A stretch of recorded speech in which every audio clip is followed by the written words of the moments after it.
Halo, salam jumpa lagi dalam Perspektif Isidorus Lili Jawa. NTT, Nusa tempat transit. Ya, kali ini saya akan mengulas satu topik. Apakah NTT itu Nusa tempat transit? Ya, ini dipicu oleh beberapa hal yang sudah menjadi persoalan dan bahkan sudah diangkat oleh berbagai media. Kita tentu ingat beberapa waktu lalu berkaitan dengan penerimaan calon taruna Akademi Kepolisian Republik Indonesia asal NTT.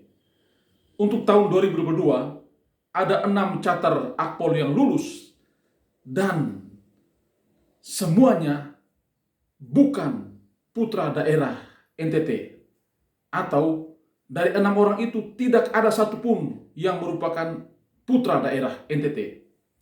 Semuanya berasal dari luar dan diduga ini adalah titipan-titipan yang diusulkan dari luar. Tentu kita merasa rugi dan kehilangan momentum serta kesempatan bahwa satu momen terlewatkan. Taruna catar akpol tahun 2022 itu tanpa keterwakilan satu anak NTT pun. Lalu kita juga mendapatkan informasi bahwa kuota haji NTT pun dipakai oleh orang dari luar NTT. Ini miris, bahkan dalam urusan-urusan yang berkaitan dengan agama sekalipun, jatah dan kuota NTT itu masih juga digunakan dan dimanfaatkan oleh orang-orang dari luar NTT. Sayang sekali kita di NTT ini. Ya, saya mengutip dari media gatra.com. Di sana dikatakan bahwa Gubernur NTT Victor Bongtili Leskodat meminta Kepala Kantor Wilayah Kementerian Agama Kakanwil Kemenak NTT untuk membenahi secara serius pengaturan kuota haji asal NTT. Ini karena diduga kuota haji asal NTT dipakai oleh jemaah haji dari daerah lain. Sementara itu, kuota haji NTT sendiri sangat terbatas. Lebih lanjut, menurut Gubernur, tidak masalah kalau yang naik haji itu saudara-saudara kita dari daerah lain yang sudah lama bermukim di NTT serta mencari nafkah dan turut membangun perekonomian NTT dan sudah menjadi penduduk NTT. Yang menjadi masalah itu kalau jemaah haji itu dari daerah lain serta hanya menumpang dan mengambil jatah kuota haji asal NTT. Bayangkan, kuota haji kita sudah terbatas, lalu banyak masyarakat kita yang sudah mengumpulkan dana haji, mengumpulkan uang bertahun-tahun untuk bisa naik haji, tetapi malah kesempatan itu diambil oleh orang-orang dari luar NTT. Mungkin benar juga yang saya katakan di awal. Apakah NTT itu cuma menjadi Nusa tempat transit? Nusa tempat transit kepentingan-kepentingan orang dari luar, kepentingan orang anak-anak yang masuk akpol, transit lewat kuota NTT. Kepentingan orang naik haji, transit lewat kuota NTT. Bahkan dalam obrolan bersama dengan teman-teman di WA Group, saya mendapatkan informasi bahwa para guru yang mengikuti formasi guru untuk daerah terluar itu pun banyak yang berasal dari luar NTT, dan setelah mereka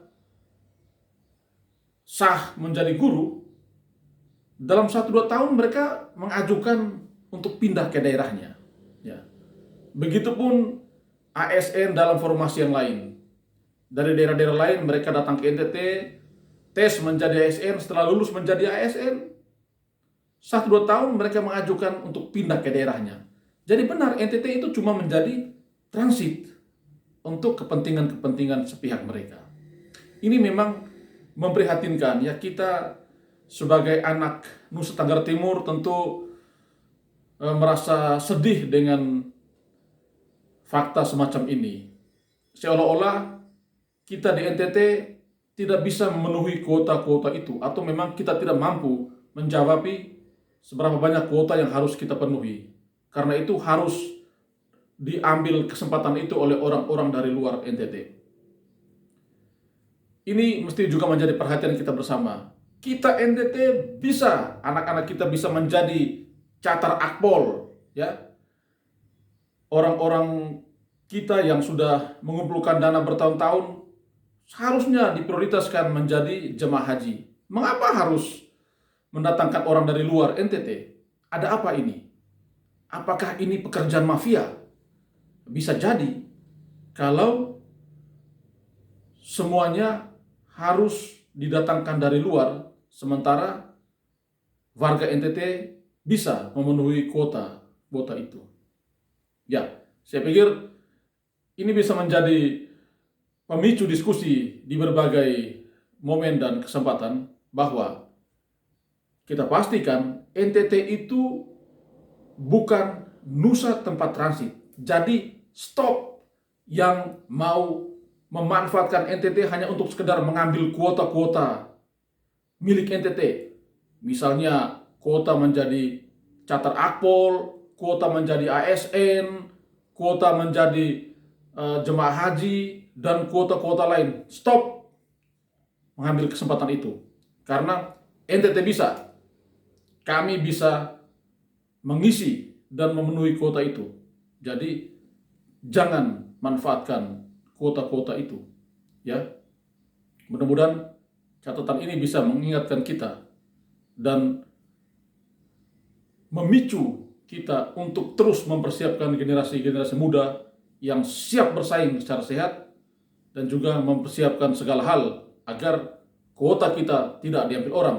Terlebih mempersiapkan para pengelola supaya tidak bermain-main dengan regulasi dan tidak menjadi bagian dari mafioso dalam urusan-urusan semacam ini.